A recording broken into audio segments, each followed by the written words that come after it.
yeah, I understand. Do you want me to say it? My name is LUPE GUILLEN, LUPEGUILLEN. I am Vanessa's youngest sister. Okay, so I know this is kind of a difficult question, and I know probably a lot of people have asked you about this, but what was Vanessa like as a person?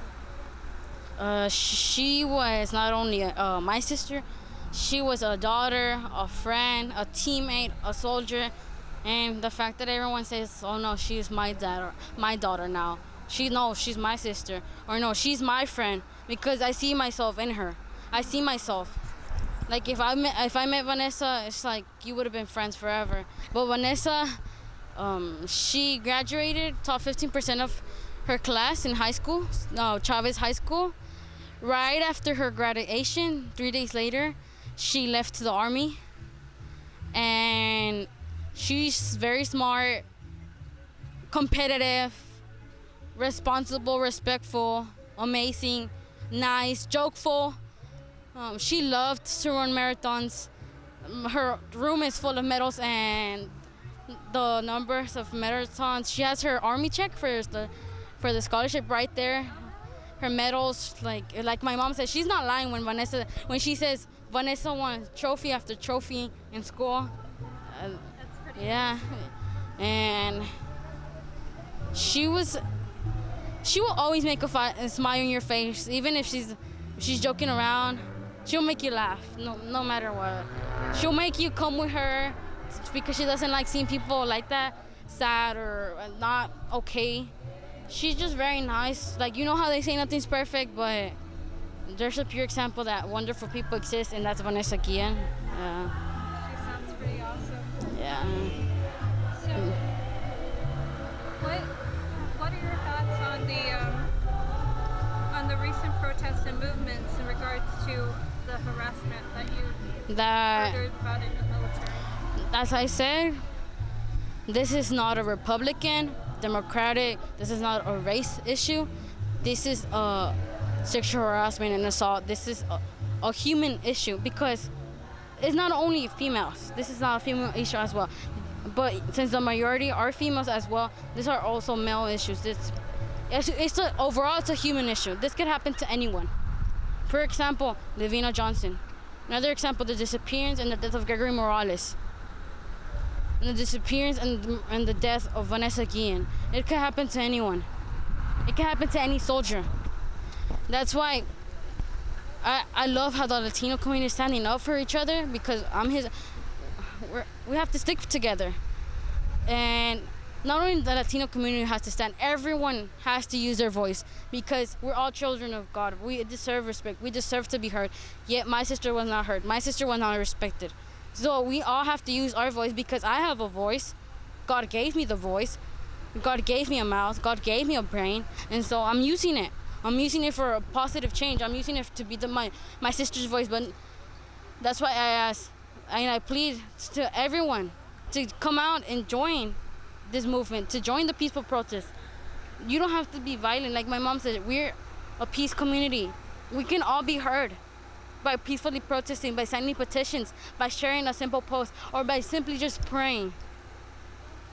I personally want everyone to use their voice because it could have been your daughter, it could have been your sister, it could have been your friend, your loved one, but yet it was Vanessa. And so just feel the pain of your sister. Everyone has his family. What if someone just takes your sister or a loved one the most horrible, disgusting way anyone can take a human's life? Like that. They literally, you can have anyone close to me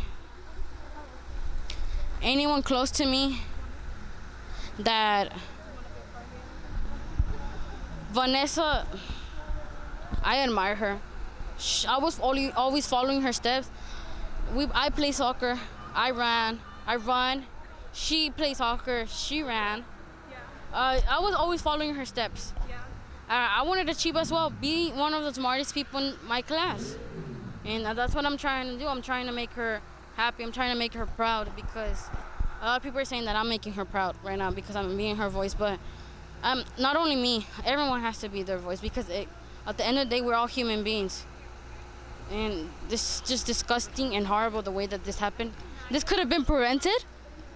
This could have been prevented in many ways. What happened to Vanessa should have never happened, and we should not let this happen because it's a disgrace for the U.S. Army to happen on a military base, on a U.S. soldier. Like my mother said, you do not have to go to war, you do not have to go to combat to die. She died on base. So what is your response to the claims from the military that say that no harassment from Robinson went towards Vanessa Guillen? Is that something you... Anyone from Straightforward, we have been saying this. There's sexual harassment. She was sexually harassed not only one time, various times by various different people. It took them 2.5 months to actually tell the news, not us, to tell the news there may be a possibility for sexual harassment. 2.5 months? You're telling me with all the resources, all the investigation and interviews, you found out 2.5 months later that there may be a possibility? No, there's no possibility. There's sexual harassment in this case. Sexual harassment went too far, and they know it because the truth hurts. They know that sexual harassment happened because they know if they say, oh, sexual harassment happened and it went too far, it's a shame. That's why I say, if you're a survivor of sexual violence, do not be ashamed of yourself. Do not be afraid to speak up because the shame is the aggressor. The disgrace is the aggressor. And as I said, Erin Robinson, he was just a puppet. That's, for her army base, it's a circus with a bunch of clowns because they cover up for each other. They lied to each other. They lied to our faces. To our faces. They lied to my mother's faces, knowing that their mothers have SWAT investigators, knowing that they have a family. They lied to her, yeah. So they don't have compassion. They don't have a heart. And it's disgusting how this could have been, sexual harassment could have been prevented. Oh yeah, the sharp classes, a pure example that they do not work because no one would trust the military if the same army family, the same unit is sexually harassing its soldiers. A pure example, 2015 prostitution ring. It was led by a sergeant while being in active duty. He was leading the prostitution ring, but yet he was leading the SHARP program. You're telling me you're trying to prevent sexual harassment, sex trafficking and all of that, but yet you're over here doing prostitution rings? It's not even that. This base is too much shootings, racial inequality, lowest retention, the highest suicide rates, various prostitution rings. More than hundreds of soldiers have gone missing throughout the years. How can someone disappear inside a military base where you think everything's safe? Not everything's safe. What makes you think if you can't protect their own people, their own soldiers, what makes you think you can protect me or you or anyone out here? Like they say, if you can't protect them, don't recruit them.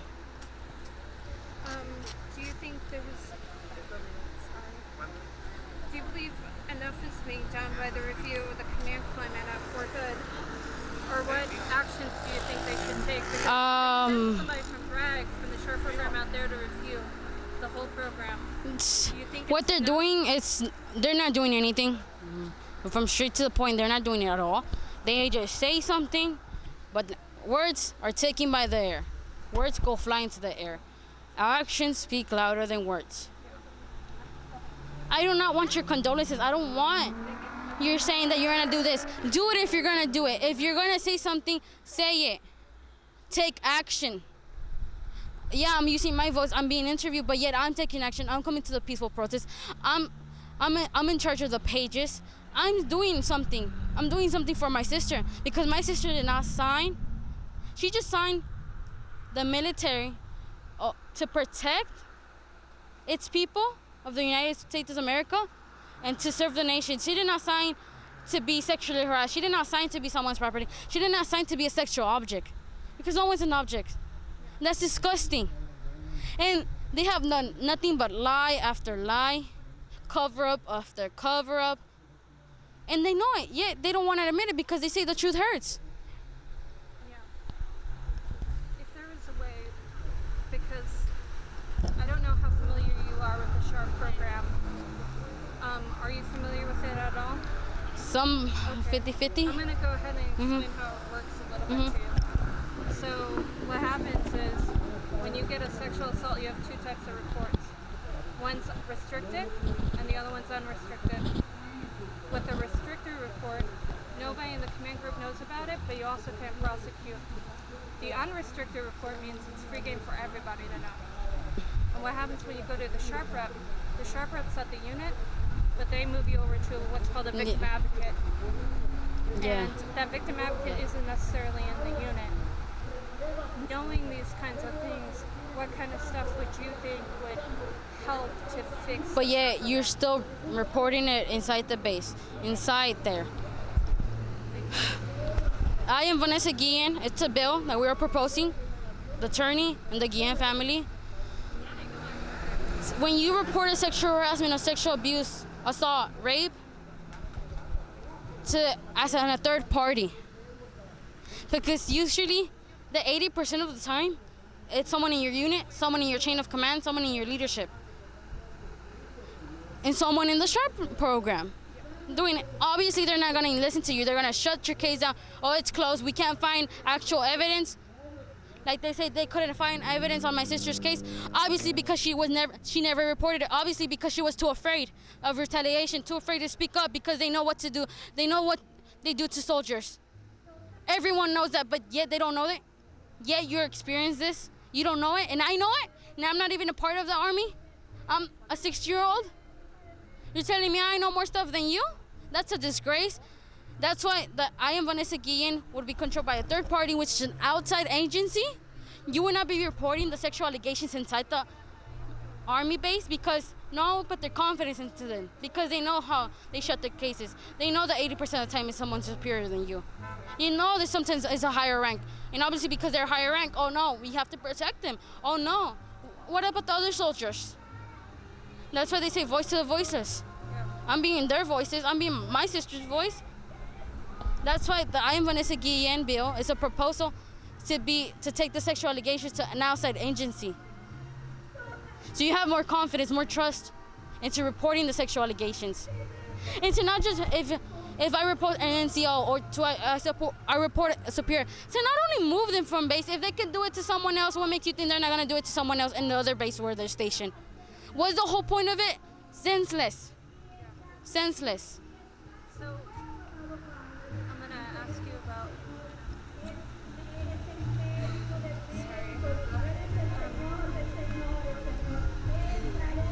No, I'm good. I got great light. It's a really good camera. The military has an idea of one team, one fight. Everybody's supposed to work together towards the mission. How do you think addressing sexual harassment and sexual assault and instances like what happened with Vanessa can help fix that mission for all of us as like all soldiers to work together? Yes, they say brother and sisterhood, Army family, yeah, protecting one another, be there for one another. Where's that saying when it comes to this? Why are you not helping your brother or your sister? Why are you not protecting your sister or brother? This could have been prevented, and everyone knows that. They know this. The Army knows that this could have been prevented, yet they didn't do anything. They didn't take action. They just speak. That's it. Like I said, actions speak louder than words. That's how united we can make a difference. United we can make a stronger, way stronger community. We have the strength to do this. How does it make you feel to see everyone out here outside of Fort Hood doing this for your family? That they have told me personally, they have told my mom that they feel Vanessa as a daughter. They feel Vanessa as a sister. They feel Vanessa as a friend, even though they never met Vanessa. And it actually touches my heart that they're here, even though if they never met Vanessa, even though they never even saw Vanessa, but they're here supporting. There's people coming all the way from, they take a plane just to come over here. They come into a carpool just to come over here. And if you live nearby, why are you not coming? Because the COVID-19 is to the point where I don't care what anyone says. The COVID-19 can come away, come back whenever it wants. A disease can come away, come back. But yeah, you will. If you were in my position, you'll feel what I feel. But no one wants to be in my position. There's more pandemics, sexual harassment, rapes, assaults, racism. discrimination, there's way more pandemics than that. And these diseases will stay forever. The racism will stay forever. The sexual assault will stay forever. And the death of my sister will always stay forever. Because she was taken away from me. The most gruesome, disgusting way. But my sister can't come back. A disease can't, like a virus can come back, but my sister won't. Our life is more precious than anything else. If there was one thing you could say to Vanessa right now, right this moment, what would that be? As I wrote on the board, I wrote, no one, not even my own parents, not even my own sisters can imagine how much I love her. No one can imagine how the love of my mother is with Vanessa, because if you see my mother and you see Vanessa, it's like if my mother was born again. They're this inseparable. They like everything the same. They like to be fit. They like the same food. It's like they just ripped my mother's heart. They took my mother's life away. And the day when we found out that was found over there in the river, she was almost fainting. She was there. And then the day when my sister disappeared, my father felt someone stabbing him in the chest. You don't know how I feel? Taking the same route to school, seeing my sister's mural, or seeing my sister's mural at school? You don't know how it feels to play the same position as my sister? You don't know how it feels to play in the same field? Or to wear the same jersey number? That was how much I admire her. I kept her same number. I kept her same legacy. Even me, I wanted to sign for the army. I wanted to be like her. I wanted to be someone, yeah. You see, my sister's not here with me. She could have been here by next to my side. I wouldn't be here. My sister would be there. We would be at home. But yeah, they took her away. All of that, they're cavalry, they're murderers. All of that, a unit, they're liars. Because they're the real murderers. They lie after lie. They can't even look at you in the eye. When the memorial happened, they didn't say a word to me. A word to me. They didn't even look at me. They didn't even say, I'm sorry for not doing my job. I'm sorry for your loss. They didn't say anything. That's how afraid they are. Oh yeah, you're just 16. Oh yeah, you're behind the movement. Well, I don't care. You see all those people behind me? The whole community behind me, I don't care. I don't care what you have to say. I don't care your words. You do not deserve my respect. Because you disrespected my sister. You disrespected me. You disrespected me in many ways. Because you ripped my sister away from me.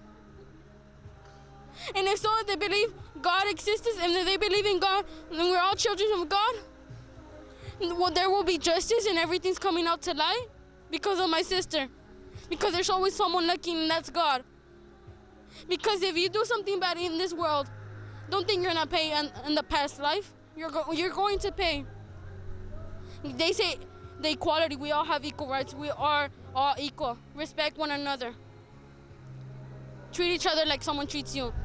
As my mother said, Aaron Robinson was a puppet. And the lady in jail,